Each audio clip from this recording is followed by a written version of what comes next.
And if I'm Boogie, I'm looking at that BS contract that your boy from Utah just got. Oh yeah, what do you think about that contract? Yeah, Rudy, I mean, he got 200 million, Shaq. 200. I'm not going to hate, but this should be an inspiration to all the little kids out there. If you average 11 points in the NBA, you can get 200 million.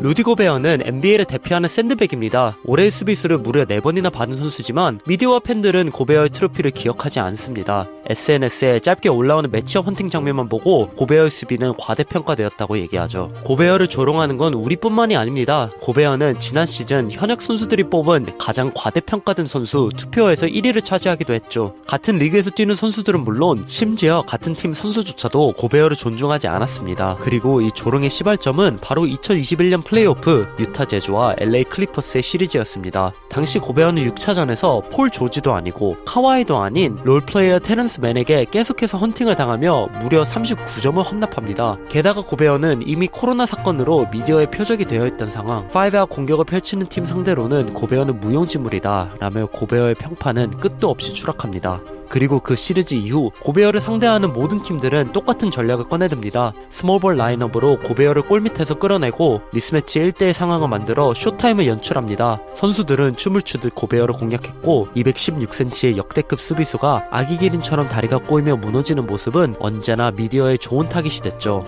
물론 우리 농구대학도 포함입니다. 정규 시즌에만 통하는 수비수, 플레이오프에선 전술적 타깃이 되고 마이너스가 되는 선수, 고베어의 가치는 계속해서 떨어졌습니다. 그 정점에 찍은 것은 지난 시즌 플레이오프였습니다. 루카 돈치치가 미네소타를 상대로 말도 안 되는 버저비터를 성공시킨 장면이었는데 이 한 방으로 댈러스는 시리즈를 단 5경기 만에 끝냈습니다. 고베어는 또다시 아기 기린 같은 스텝으로 돈치치의 하이라이트 필름을 만들어줬고 돈치치는 경기 후 이렇게 말합니다. So, as a guard, when the big guy switches, do you say to myself, I'm going to wiggle him, jiggle him, shoot a jumper, or I'm going to try to get to the lane or, have the defense draw and then kick it to somebody else?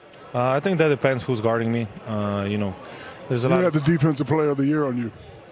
Yeah. I mean, he's long, he can't move. I can't move fast, but I can move faster than him. So, like I said, just get. 운명의 장난이었을까요? 꼭 1년이 지난 이번 시즌 플레이오프, 돈치치와 고베어가 1라운드에서 다시 만나게 됩니다. 팬들과 미디어는 벌써부터 기대했죠. 돈치치가 고베어를 또 어떻게 요리할까? 이런 스토리를 모를 리 없는 미디어는 플레이오프 시작 전 고베어에게 이렇게 묻습니다. It is funny listening to podcasts and whatnot. Like, oh, Lakers play small and be a problem for Rudy, even when we've seen that not be the case many times. Do you like that the narrative kind of stays where it is? I mean, it's alright. I don't mind it.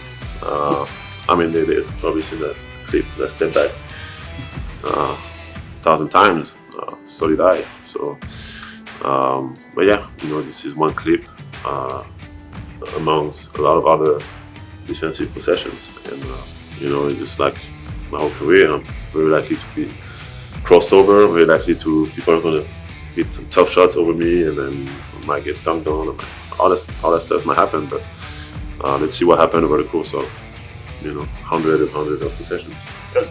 민감할 수도 있는 질문에 고베어는 오히려 담담하게 대답합니다. 그리고 고베어는 미디어와 팬들 그리고 LA 레이커스의 꿈과 희망을 코트 위에서 조용히 뒤집어 버립니다. 5차전 LA 레이커스가 1승 3패로 뒤지고 있던 엘리미네이션 경기, 루디 고베어는 27점, 24리바운드라는 컴퓨터 게임 같은 기록으로 레이커스를 박살냅니다. 리바운드 24개 중 9개가 공격 리바운드였고 2개의 블록과 더불어 플러스 18이라는 팀 내 최고 코트 마진을 기록하며 레이커스의 시즌을 끝냈습니다. 가장 걱정했던 수비 지표를 볼까요? 이번 시리즈에서 고베어는 아이솔레이션 후 슈팅까지 내주는 포지션을 총 20번 맞이했습니다. 그 20번의 포지션 중 실점은 단 16점으로 포지션당 0.8점을 기록했습니다. 플레이오프 기준으로 보면 레이커스의 아이솔레이션을 모두 무용지물로 만들며 완벽히 틀어막은 것입니다. 하지만 내러티브는 항상 쇼맨십이 있는 쪽, 화려한 하이라이트가 있는 쪽을 따라가죠. 2차전에서 돈치치가 고베어 아이솔레이션 상황에서 멋진 페이드웨이 플로터를 넣은 장면이 있습니다. 그리고 미네소타 벤치에 향해 소리치죠. 얘 교체 좀 시키지 그래? 이 장면은 SNS를 타고 널리 퍼졌고 경기 결과마저 레이커스가 승리하면서 이 클립은 한층 더 각인되었습니다. 하지만 진실은 다릅니다. 이날 돈치치는 고베어를 상대로 총 4번의 아이솔레이션을 시도했는데요. 성공은 딱 한 번,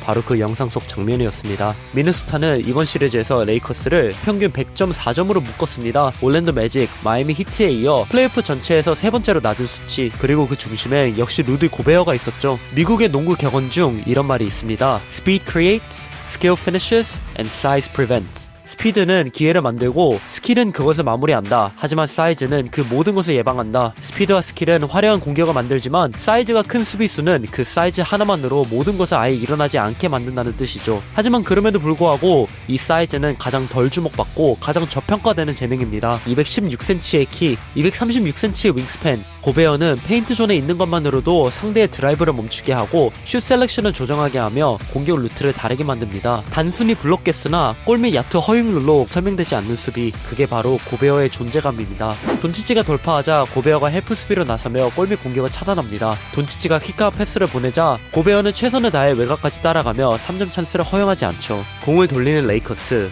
그에 맞춰 풀 로테이션을 펼치는 미네소타. 결국엔 고베어를 지나치게 의식한 피니 스미스가 공격자 파울을 범하며 포지션은 미네소타 쪽으로 넘어갑니다. 어색해 보일 수 있지만 수비 입장에서 해야 할 모든 것을 해내며 결국 상대 슛 자체를 방지하는 선수, 그게 바로 루디 고베어입니다. 플레이오프만 되면 여전히 SNS와 하이라이트 클립에는 고베어가 미스매치에서 당하는 장면만 돌아다니지만 도파민을 위해 만들어진 1분짜리 쇼츠와 48분짜리 경기에서 볼 수 있는 진실은 전혀 다릅니다. 고베어는 수비뿐만이 아니라 공격에서도 엄청난 지배력을 과시했습니다. 이번 시리즈 미네소타는 고베어가 뛰는 동안 120.3의 오펜시브 레이팅을 기록했습니다. 기록지에 찍힌 27점이 전부가 아닙니다. 박스 스코어에 담기지 않는 장면들이 수두룩하죠. 센터가 없는 레이커스는 시리즈 내내 고베어의 랍스랙과 공격 리바운드를 막기 위해 슛이 올라가기도 전부터 고베어를 미리 견제해야 했습니다. 그래서 어떤 일이 벌어졌냐고요? 콘리가 돌파를 하고 헬프 수비를 나와야 하는 피니 스미스. 하지만 고베어를 견제하느라 정작 가장 중요한 골밑 수비를 못하죠. 정작 페인트 존은 비어있었던 겁니다. 헬프 수비를 나와야 할 선수들이 고베어를 막느라 자리를 이탈하지 못했거든요. 그리고 팀원이 돌파할 때 알맞은 실스크린으로 길을 만들어주는 굳은 일까지. 현대 농구는 스페이싱의 게임이고 고베어는 자신의 존재만으로 페인트 존에서 스페이싱을 만들어낼 수 있는 선수입니다. 그렇게 이번 시리즈를 마치고 고베어의 평판은 조금씩 재평가받기 시작합니다. 고베어를 가장 조롱했던 미디어 관계자 중 하나인 샤킬 오닐조차 고베어를 두고 이렇게 얘기합니다.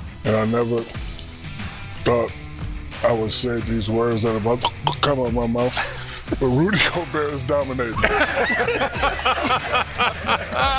스텝백 하이라이트 한 장면에 가려진 수백 개의 포제션, 박스스코어에 결코 잡히지 않은 보이지 않는 임팩트. 올해의 수비상을 4번이나 받았지만 그 자리에 머무르지 않고 해마다 지나가는 수비수 루디 고베어. 전 세계적으로 조롱받던 아기 기르는 이제 상대의 공격 플랜을 집어삼키는 사자가 되었습니다. 더 많은 NBA 전술과 이야기가 궁금하시다면 구독과 좋아요 눌러주세요.